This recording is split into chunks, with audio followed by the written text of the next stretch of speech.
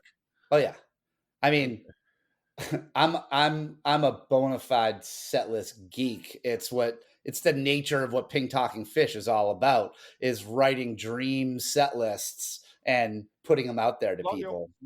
That's what it is. And so, Right. so yeah, I always wrote particle set lists too. It was rare someone else did. I love the art of the set list. Right. It's one of my favorite things in music. What size pool of songs do you work with for Marble Eys?